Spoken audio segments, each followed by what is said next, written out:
October 8, 2024. A 75-page document dropped online. 18,000 words, months of investigation. The title, Roblox, Inflated Key Metrics for Wall Street and a Pedophile Hellscape for Kids. Within hours, Roblox's stock dropped 9%. Billions of dollars in market value erased in a single day. The accusation was specific. Roblox had been telling the world it had 79.5 million daily active users. The real number, according to former employees and internal data, closer to 56 to 64 million. They knew the real number. They chose not to report it, and they did it for years. To understand what happened, you need to understand who pulled the trigger. Hindenburg Research is not a news organization. It's not a government agency. It's not a regulator. It's a short-selling firm founded by Nathan Anderson in 2017. Their business model is simple but brutal. Find a company you believe is committing fraud. Take a financial position that profits when their stock falls. Then publish your evidence publicly and let the market react. If they're right, the stock collapses. They profit. If they're wrong, they lose their money and their credibility in one move. There's no middle ground. Every report is a bet. That's why they don't publish casually. Every report is months of investigation, court documents, regulatory filings, interviews with former employees, proprietary data analysis that takes teams of researchers to build. Their track record before Roblox was devastating. They targeted companies linked to billionaire Gautam Adani. His companies lost over $100 billion in market value within days of the report. They targeted Super Microcomputer. Shares collapsed. Auditors resigned. Federal investigations followed. They targeted iLearning engines. Same result. Earnings restatements, federal probes. Every company Hindenburg touched in the years before Roblox ended up under investigation. So when they turned their attention to one of the most popular gaming platforms on the planet, the one used by hundreds of millions of children, the one worth $33 billion, people paid attention. Their Roblox report was 75 pages, 18,000 words, months of work. And at the center of it was one accusation that was impossible to ignore. Roblox was running two sets of numbers, one for internal business decisions, one for Wall Street, and they knew exactly which one was real. Here's how it worked. Roblox reports something called Daily Active Users, or DAUs. In Q2 2024, they reported 79.5 million DAUs.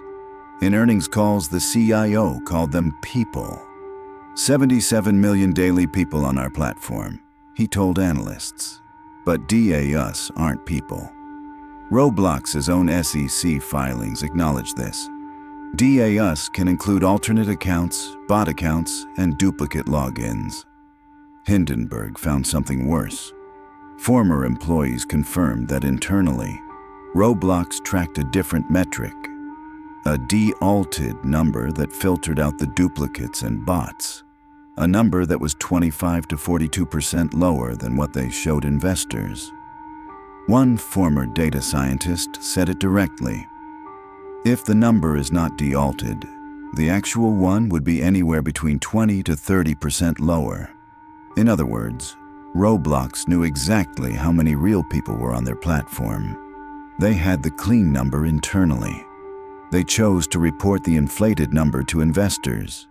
And when the SEC asked if they could identify duplicate accounts, Roblox said no.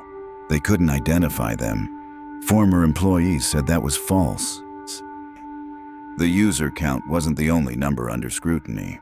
Roblox also reported engagement hours, how long people spent on the platform. In 2023, they claimed an average of 2.4 hours per day per user. That number was used to sell advertising, to attract investors, to demonstrate growth. Hindenburg's analysis told a completely different story. When they analyzed 30.4 million unique daily users, the actual average engagement was around 22 minutes per day. Not 2.4 hours, 22 minutes. The gap between 22 minutes and 2.4 hours isn't rounding error. It's not a methodology disagreement. It's a difference of more than 500%. Where did those phantom hours come from? Bots, not small-scale automated accounts, industrial-scale bot operations, bot farms operating primarily from Vietnam and other countries. Accounts designed specifically to stay logged into Roblox games continuously, running 24 hours straight, never stopping, generating engagement data that looked identical to a real player. Hindenburg called them zombie accounts, accounts that showed up in the engagement metrics. That added hours to the platform's totals. That made Roblox's user activity look dramatically healthier than it was. And here's the part that made it worse. Roblox knew bot activity was inflating their numbers. Their own SEC filings acknowledged that fraudulent accounts could contribute to overstatements. They acknowledged it. They just didn't fix it. And they kept reporting the inflated engagement hours to investors and advertisers as if those hours were real. An advertiser paying for reach on Roblox was paying based on those numbers. A developer building a game was making decisions based on those numbers. An investor buying stock was valuing the company based on those numbers. None of them knew that a significant portion of that activity was a bot sitting in a server running for 24 hours straight.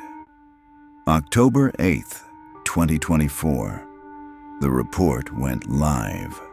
Roblox's stock dropped 9% within hours. One of the largest single-day drops in the company's history.